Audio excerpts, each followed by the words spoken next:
For a moment again. Now, once again, officials in California have been caught on camera exposing their own contempt for their own public health measures.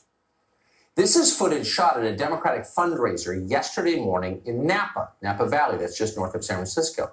Nancy Pelosi was there. She's got an estate right nearby. So were other Democratic officials and the party's biggest donors. They paid $30,000 per ticket to be there. Now, looking at the picture, the first thing you notice about the group, other than how strikingly homogenous and non-diverse it is that none of them are wearing masks. They're breathing all the fresh air they like, as if it's 2019 again. The only people there who are wearing masks are their servants, the faceless brown serfs scurrying back and forth to bring them things. There's nothing worse than having the help breathe on you. But that's not a problem for Nancy Pelosi, as you can see. Asked for so long about young people and how we're reaching out to young people in the area. For young people, we always ask them, how do you want to be reached out to? It's repulsive, but revealing. It's pretty clear at this point that Nancy Pelosi, our chief COVID enforcer, doesn't believe a word she says about the virus. Now, Pelosi is 81 years old. That's deep in the risk range for coronavirus. She's standing at a crowded event in Napa, which, according to the Biden administration's color-coded map of the country, is one of the riskiest places in America for coronavirus transmission. And yet Pelosi is not social distancing. She's not wearing a face shield. She doesn't even have a mask on. Why is that? Well, clearly she understands she's not in danger. And since there are no Republicans present, she has no reason to pretend otherwise. As a reminder, here's what Nancy Pelosi sounds like when she's back in Washington. Members and staff will be required to wear masks at all times. This is a mask from all over the country. I'm getting these masks. Real men wear masks, and these masks are essentially important. The chair views the failure to wear a mask as a serious breach of decorum. I have no advice for them, except when they come here, they have to wear a mask. But in any case, I'm a big believer in wearing the mask and not sharing any, shall we say, air unnecessarily. Yeah. So the real justification for mask mandates was right in the middle of that montage of clips. Quote, failure to wear a mask is a serious breach of decorum, Nancy Pelosi says. And she means it. And that's why in Napa, her little brown servants wear masks as they bring her wine. Decorum demands that they do. If there has ever been a clear window into their plans, into the society they are trying to build now, we're not aware of it. Our formerly middle-class nation now has a serf class, and they're the ones wearing the masks. They're the ones being forced to take drugs they don't want. They're the ones being told not to communicate with one another except through the digital channels the party controls. Social distance. We now have two groups of Americans, not a broad middle. We have the favored and the unfavored. We have the saved and the damned. We have the vaccinated and the unvaccinated. That is exactly how the architects of all of this see the country. Michael Hayden once ran the two most powerful spy agencies in America, the CIA and the NSA. Yesterday, a Twitter user asked him this question, quote, can we send the MAGA-wearing unvaxxed to Afghanistan? Yes, replied Michael Hayden, good idea. That's how contemptuous they feel about you. Shut up and fetch another glass of Riesling, serf, and be sure not to breathe on me or you'll be deported. These are bad attitudes, and they're accelerating. How far can they go? Well, for the answer, look to New Zealand, a famously placid outpost in the fast-shrinking Anglosphere. A single COVID case in New Zealand, not a death from COVID, but a case of COVID, has shut down the entire country. New Zealanders have now been told they are not allowed to speak to their neighbors. Stay local and do not congregate. Don't talk to your neighbours. Please keep to your bubbles. It comes down again to those very simple principles.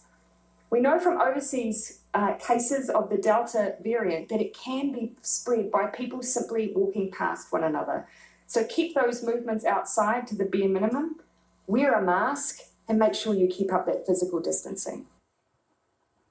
Do you hear that? By the way, the lady with the teeth is very popular With people like Michael Hayden, she's considered super impressive, visionary, really. Don't talk to your neighbors, stay in your bubble. That's New Zealand. But it's freer than Australia. In Australia, the government has implemented total lockdowns nationwide and then imposed martial law to enforce those lockdowns. What's the justification for this? Well, here are the numbers. From mid-July until last week, the entire nation of Australia, that's 25 million people, has averaged about 1.5 COVID deaths per day out of 25 million people. And that has been enough to justify the end of Australia and totalitarianism. In one recent case, which really does say it all, authorities executed rescue dogs, shot the dogs to death to prevent Australian dog lovers from traveling to adopt the dogs. Leaving your home is no longer allowed. So they just killed the dogs. And the population put up with it. They were told they had to. Nightly news in Australia now looks like a science fiction film. One recent report described a 27-year-old fugitive. Was he a mass killer? No. He had dared to venture outside of his apartment complex. For doing that, for leaving the building, the media showed surveillance footage of the man entering an elevator and then, brace yourselves, sneezing without covering his face. There was no one else in the elevator at the time. For that, there is now a nationwide manhunt underway. An arrest warrant for this man has just been issued. We're not making this up.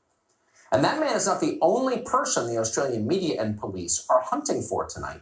One Australian news outlet just reported, and we're quoting, "A tip to Crime Stoppers has blown the lid on a church service attended by 60 adults and children. The gathering has been described as selfish and arrogant," end quote, for going to church. So what else in Australia is now considered, quote, selfish and arrogant? It's not just going to church or leaving your apartment or trying to adopt a dog. Watching the sunset is also selfish and arrogant. Watch. There's a whole bunch of people down the Ryback Beach last night who thought the best thing to do was to go and watch the sunset. I'm sure it was a beautiful sunset. But that's not in the spirit or in the letter of these rules. Scolded for watching the sunset, executing rescue dogs, a nationwide manhunt for a guy who sneezed alone in an elevator. No one in Australia is laughing at this. No one can stand back far enough to see the lunacy on display. They're too far gone. This has been in the works for a long time, by the way. A situation like this does not happen overnight, long before COVID.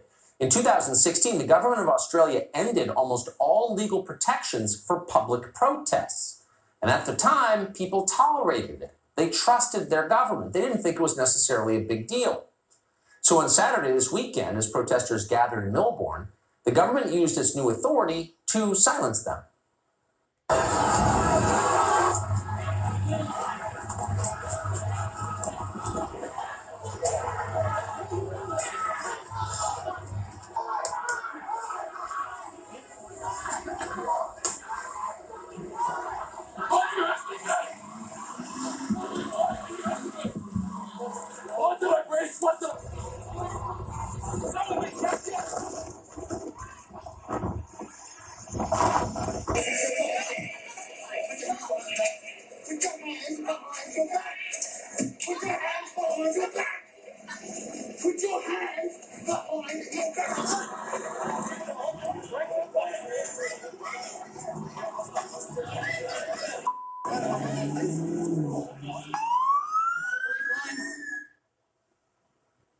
If that were Iran, if that footage was shot in Tehran over the weekend, we'd all tug our chins and say, of course, the mullahs, they're not like us.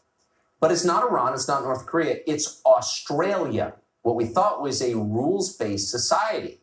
What law did I break? You heard the protester ask as he's being beaten and handcuffed. That might have been a good question to ask a few years ago, but of course now it's too late. And you can see what happens when a nation tolerates authoritarianism, even for a moment. So you can either rebel immediately and say, we're not putting up with this. I'm sorry, we're free people in a free country. San Francisco did that in 1918 when the hypocrisy of their leadership became obvious. Or you can sit back and watch it accelerate. And in the end, you'll wind up like Australia, and they'll shoot your dog. Matt Walsh is host of the Matt Walsh Show. He joins us tonight. Matt, thanks so much for coming on. We appreciate it. So much to get to, but it does feel like this is a pivot point. been a year and a half of this stuff. It's getting more intense. The crackdowns harder to justify scientifically, more obvious, the hypocrisy of our leaders. How do we respond in the face of this? Well, I think, first of all, when it comes to Australia, there is a sort of there's something poetic about seeing the country come full circle and back around to being a prison colony again, which is basically what it is there. And I think when we look at that, what we see, as you pointed out, that if the people will tolerate it, then the people in charge of the country will do it. So they'll go as far. There's nothing new or terribly shocking about that. The founders of our country realized that was the case, which is why you have to put these protections in place, because the people in charge of a country, any country, will impose as much tyranny as they can possibly get away with. And in Australia, the people have put up with quite a bit. I think we have here too. I'd also point out something else, that when it comes to Nancy Pelosi or any of these familiar scenes of our ruling class gallivanting around when they think no one's looking and they don't have masks on, I think we have to resist the urge to say this is hypocrisy, this is a double standard. It actually isn't. I think they're pretty straightforward about this. There is a single standard here, which is if you're an important person, then your life matters. And you should be able to basically live as you want. But if you're an unimportant person, if you're a peon like most of us, then you just have to put the mask on and go with the flow. It's kind of like they look at us like you might look at a lizard in an aquarium and sort of say, well, I feel kind of bad that he's trapped in the aquarium. But then again, all of his needs are taken care of. And who cares if he enjoys life that much? He's just a lizard. I think that's how they look at us. They say, what does it matter? Just put the freaking mask on. Put the mask on your kid for 8 hours a day. What is it? Why should it matter to you? Your life just isn't as important as ours. I think that's their attitude. They're pretty straightforward about it. Man, I'm too old for this. I grew up in a country where people literally said regularly, I'm a taxpayer. In other words, I have rights. I'm a citizen. You have to treat me like an adult man. I can't remember the last time I heard anyone say I'm a taxpayer, because nobody cares.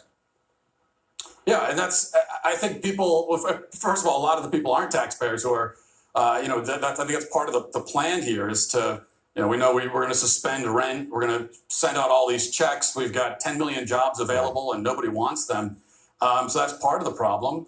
And also, I think at like a deeper level, we have to go even deeper and see what's going on culturally, where so many people have been scared senseless that they'll go along with this. And I think on some level, it's like we have had to confront our mortality for the first time in this culture. And a lot of people don't know how to handle it. That is so true, what you just said. That is so true. Matt Walsh, appreciate you coming on tonight. Appreciate it. Thank you. There's a lot of fakeness in this country, but is there a corporation in America faker than Patagonia? It's a marketing company that poses as a mountaineering expedition in order to sell shoddily made plastic clothing to nonprofit executives who rarely go outside.